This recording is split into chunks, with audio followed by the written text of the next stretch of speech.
अस्सलाम वालेकुम, welcome to flavours and views by Meena. उम्मीद है कि आप सब ठीक होंगे और हमारी रेसिपीज़ को एंजॉय कर रहे होंगे।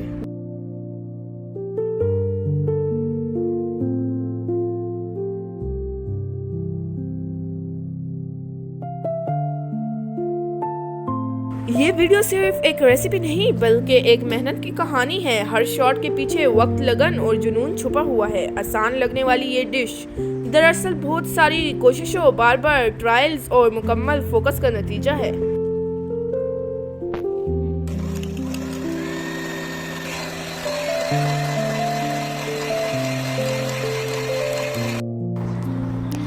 हमारी वीडियो को लाइक करें, हमारी वीडियो को शेयर करें, हमारे चैनल को सब्सक्राइब करें।